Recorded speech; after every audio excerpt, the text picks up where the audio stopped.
자, 여러분은 스페인어를 공부하시게 된 계기가 뭔가요? 세계 1위의 언어 사용률? 아니면 중남미 신흥시장에서 많이 사용하니까? 좀 영어보다는 그래도 유니크해서?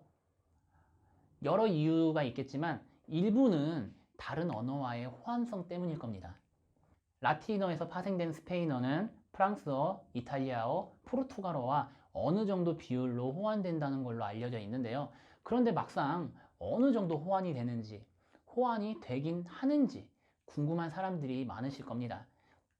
결론부터 이야기를 하면 본인이 한 베도스 정도의 수준이라고 하시면 기본적인 의사소통은 된다고 생각을 합니다. 브라질은 포르투갈어 쓰고 있는 거 알고 계시죠? 물론 제가 스페인어를 쓴다라는 전제 조건입니다. 브라질에 여행을 했었을 때 생각지도 못하게 의사소통이 됐었어요. 그래서 그 경험을 빗대어서 한번 말씀을 드릴까 합니다. 우선 스페인어는 왜 포르투갈어랑 호환이 될까 생각해 보셨나요? 아까 언뜻 말씀드렸는데 스페인어는 거슬러 올라가면 라틴어에 뿌리를 두고 있는 언어입니다. 라틴어는 고대 로마가 남긴 유산인 거 알고 계시죠? 라틴어는 성직자들이나 지배계층이 쓰던 라틴어와 일반 시민들이 쓰던 통속 라틴어로 나누어집니다. 그런데 일반 라틴어는 너무 어려웠던 탓에 사장되고 일반 시민들이 썼던 통속 라틴어가 후대에 내려오게 됩니다. 그리고 로마가 게르만족에 멸망당하죠. 그리고 게르만족은 이탈리아 쪽으로 동고트, 그리고 북아프리카 쪽으로 반달족, 프랑스 쪽으로 프랑코 쪽으로 나누어져서 내려오기 시작합니다. 그리고 서고투족이 지금의 스페인, 즉 이베리아 반도에 넘어와서 점령을 시작을 합니다. 특히 서고트족은 라틴어 사용을 허용을 하는데요. 서고트가 점령을 하고 있었다고는 하지만 그 숫자는 굉장히 차이가 났기 때문에 굳이 언어를 금지를 해갖고 분란을 만들 필요가 없다라고 생각을 했기 때문입니다. 그리고 시간이 흐르면서 각자 왕국에 자리 잡은 라틴어가 방언 형태로 분화하기 시작하는데요. 이것을 로망스어라고 이야기합니다. 그리고 그 로망스어가 더 시간이 지나면서 이제 지역별로 스페인어, 프랑스어, 이탈리아어, 포르투갈어로 자리매김하게 되는 것이죠. 그러니까 이들의 언어는 결국 뿌리가 같은, 아버지까지는 아니더라도 할아버지, 할머니는 같은 셈입니다. 그렇다면 얼마나 비슷할까요? 제가 포르투갈어를 쓰지 않기 때문에 좀 보고 얘기할게요. 브라질에 갔을 때 놀랬던 게 간단하게 의사소통이 된다는 거예요. 알파벳도를 보면 많이 다르지만 막상 들어보면 꽤나 그 발음이 비슷하거든요. 자, 우선은 지금 라틴어, 스페인어, 프랑스어, 이탈리아어, 포르투갈어 이렇게 썼어요. 제가 이제 친구만 우선 말씀을 드릴게요. 보면은 아미쿠스, 아미고, 아미, 아미꼬, 아미고 굉장히 비슷하죠. 그리고 제가 지문을 한번 만들어 봤어요. 처음에 수업하면 올라 부에노스 디아스 깨딸 뭐 데돈데 에레스 메야모 이러면서 얘기하잖아요. 무초 구스토 이렇게 말을 하잖아요. 브라질도 어차피 똑같아요. 다만 그 쓰는 말이 포르투갈어일 뿐인 거죠. 자, 보시면은 제가 읽어볼게요. 올라 꼬모바이 지 온지 에스. 자, 보면 이게 올라 꼬모바이 꼬모바. 우리 스페인어에 이런 표현 있잖아요. 그러니까 올라 꼬모바 어때? 잘 지내? De donde es? 지 온지 에스. De donde es? 지 온지 에스. 굉장히 비슷하지 않나요? 자, 그리고 또 soy de Corea y tú eu sou brasileiro. Me da muito prazer. 들어보면 eu sou brasileiro.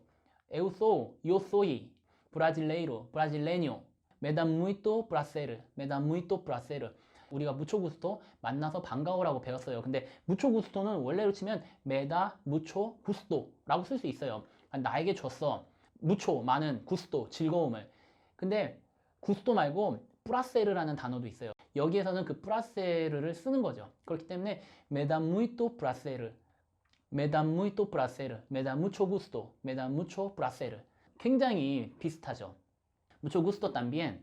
Podis hablar español. Podis hablar español. 자, 보세요. 그러면은 뭐랑 비슷할까요? Puedes hablar español.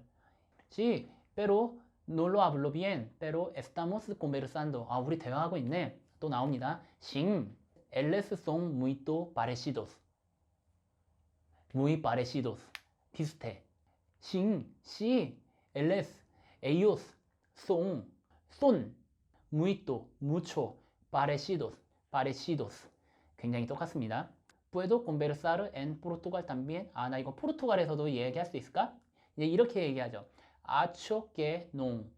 acho que no. acho는 조금 많이 달라요. 근데 que no. creo que no.